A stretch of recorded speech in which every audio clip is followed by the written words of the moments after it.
Place maintenant à la chronique culture de 64 minutes. C'est avec Dominique Chimbakala qui s'apprête à nous rejoindre. On commence ce soir avec Versailles, superproduction franco-canadienne qui part à la conquête de l'Amérique. Ici, nous allons bâtir un nouveau temple, le sanctuaire royal du soleil. Bienvenue à Versailles. Il était une fois Le roi! un roi dont la grandeur et la gloire étaient sans égal. Le jeune Louis XIV, à l'aube de sa splendeur. Il est temps de leur montrer qui tu es vraiment. Je sais qui je suis. Un roi visionnaire comme vous ne l'avez jamais vu. C'est ici que nous devons bâtir notre destin. Faire naître une nouvelle France. Un univers flamboyant et rock'n'roll. Nous devons mettre un terme à la construction de Versailles. Leur roi part en guerre. On se sent au chaud quand le soleil brille. Mais croyez-moi, dès qu'il en aura fini avec vous, toutes les lumières s'éteindront. Bonsoir Dominique. Versailles, toute nouvelle série de la chaîne française Canal+, présentée en avant-première aux États-Unis. On ne lâche pas Louis XIV, décidément. Non, on ne lâche pas, il est toujours là. Alors, Versailles, vous savez, c'est la série française la plus chère de l'histoire de la télévision. C'est une série qui va à la conquête des États-Unis. Là, on est à la cour du roi Louis XIV. On voit ses relations avec son frère Philippe, homosexuel. Donc, histoire de complot, d'intrigue. Et la première mondiale de cette série événement avait lieu hier à Los Angeles, parce qu'en ce moment, c'est le grand événement Direct to Series. C'est la 3e édition de cet événement qui est organisé par le Consulat de France, mais aussi la région Île-de-France.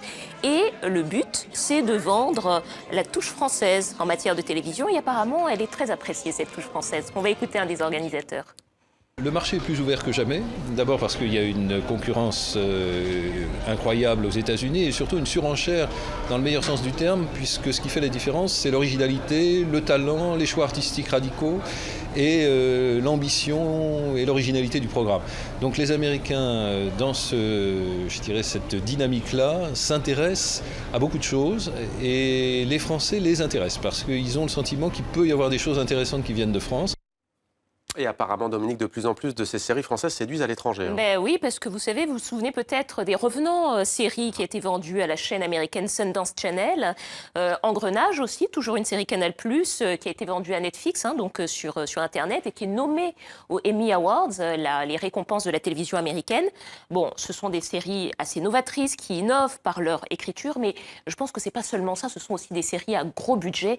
Comme je vous disais, Versailles, c'est la plus grosse série en termes de budget de l'histoire de la télévision française, quand même 30 millions d'euros, et je pense que ça peut aider pour aller à la conquête de l'Amérique. Et on reste dans l'histoire de France avec un grand H, Dominique, une bataille qu'on commémore en ce moment, celle des 600 ans de la bataille d'Azincourt. Qui célèbre ça? Absolument. Alors, ceux qui célèbrent ça, c'est plutôt les Anglais. Les Français, nous, on s'en souvient, douloureusement.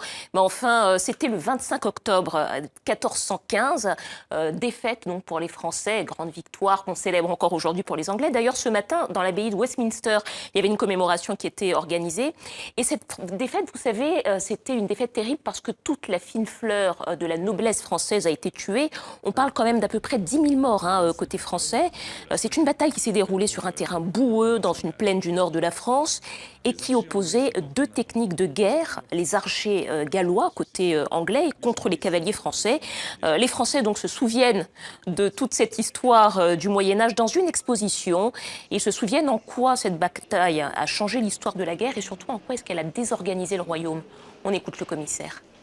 L'importance de la défaite côté français, c'est que les conséquences sont catastrophiques, puisque tous ces nobles qui sont morts sur le champ de bataille ou qui ont été égorgés ou emmenés en captivité à Londres sont des gens qui étaient à la tête des institutions du Royaume de France. Donc le Conseil royal, par exemple, est décapité et le Royaume de France se trouve complètement paralysé.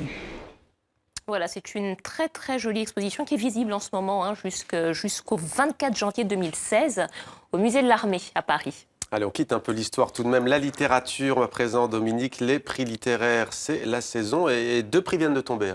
Eddie Cadour, Boualem Sansal, qui ont tous les deux reçu ex aequo le Grand Prix du roman de l'Académie française. C'est la 3e fois seulement que l'Académie française remet un prix ex aequo. Donc respectivement pour le roman Les Prépondérants, qui décrit, c'est la fraise d'une société coloniale dans les années 20. Et puis 2084 de Eddie Cadour, qui est aussi finaliste. De Boualem Sansal, pardon, qui est aussi finaliste pour le prix Goncourt. Mais ça, on saura mardi s'il l'a ou pas. Non, il est éliminé, Boualem Sansal. Il est éliminé, Boualem Sansal. Il reste Eddie Cadour et 3 autres. Ah ben zut alors, vous le savez mieux que moi.